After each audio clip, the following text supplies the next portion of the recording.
Investir dans la jeunesse, c'est bâtir une nation forte. Investir dans le capital humain pour une Guinée résiliente et prospère. C'est avec ces phrases que le ministère du Plan et de la Coopération internationale a célébré ce mardi 29 juillet la Journée mondiale de la population, la fête du 11 juillet, et le lancement du rapport sur l'état de la population mondiale. C'est sous les hautes autorités du ministre du Plan Ismaël Nabé et celui de la jeunesse et du sport, M. Bougoula Haba, que cette rencontre a eu lieu à l'hôtel Riviera du Tombeau.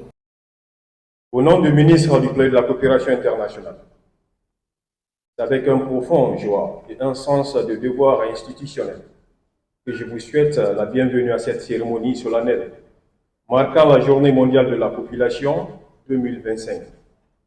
L'État guinéen, à travers le ministère du Plan et de la Coopération internationale, reste pleinement engagé à œuvrer pour une démographie maîtrisée, une jeunesse responsabilisée et un avenir commun bâti dans la solidarité. Mais surtout, bâtir une société qui ne marginalise pas ses jeunes, mais qui les valorise, les soutient et les accompagne. Sous le thème autonomisation des jeunes, le ministre du Plan et de la Coopération internationale a souligné l'importance du thème évoqué et celle du document spécifiant les données démographiques mondiales 2025.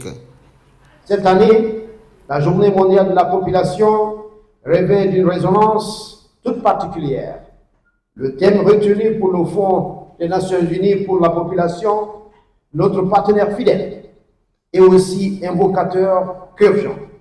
Autonomiser les jeunes pour qu'ils créent des familles qu'ils souhaitent dans un monde équitable et porteur d'espoir. Ce thème nous interpelle à plusieurs niveaux. Il nous appelle à écouter les aspirations de notre jeunesse, à reconnaître leurs droits et décider de leurs avenirs, à investir dans leur autonomie, leur éducation, leur santé reproductive, leur bien-être économique et leur pleine participation à la vie citoyenne. Et il nous rappelle ceci: une nation ne peut s'élever durablement si elle laisse de côté sa jeunesse. Le représentant du Fonds des Nations Unies pour la population fait une analyse diagnostique des dispositions à prendre en compte dans la décision gouvernementale en rapport avec la couche juvénile.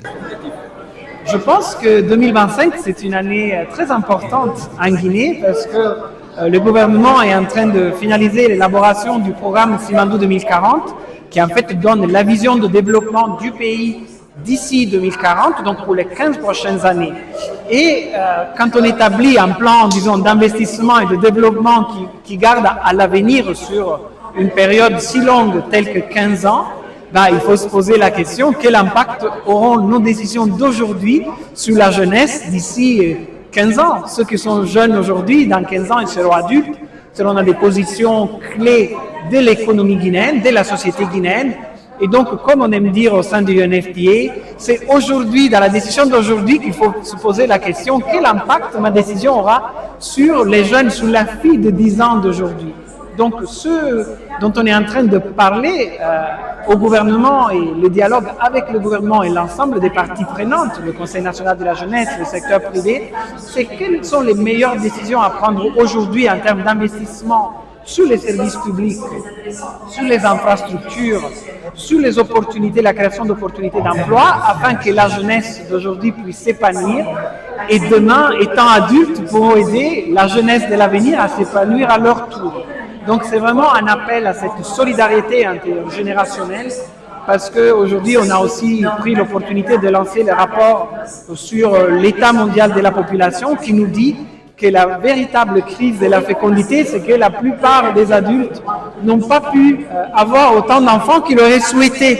C'est-à-dire qu'une obligation des décideurs et de la société, c'est de nous mettre toutes et tous en condition de réaliser nos choix dans le meilleur intérêt de la communauté dont on fait partie. Cette cérémonie de célébration de la Journée mondiale de la population et du lancement du rapport sur l'état de la population mondiale a pris fin par des prestations des jeunes porteuses de messages de sensibilisation par rapport à l'autonomisation des jeunes en général et des femmes en particulier. Jusqu'à leur faire croire qu'ils vont mourir. Pourquoi Parce que la nouvelle génération porteuse de rêve est traitée de folle juste parce qu'aucune de ses pensées ne colle.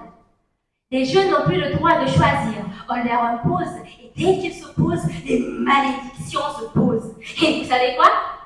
On en a marre de tous vos pourquoi sur chacun de nos choix. Sur nous, vous avez tellement de lois qu'on a l'impression d'être vos proies.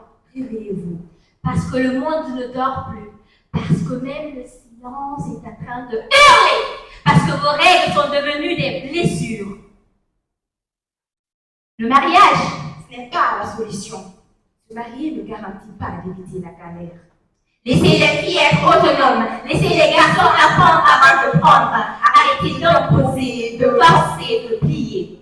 Imaginez un monde où les enfants sont écoutés. Un monde où les parents ne sont plus un frein, mais des alliés pour l'épanouissement. Un monde où vous n'imposez pas aux jeunes ce que vous-même vous n'avez jamais appris. Laissez-les tomber, laissez-les se relever, laissez-les apprendre, laissez-les choisir.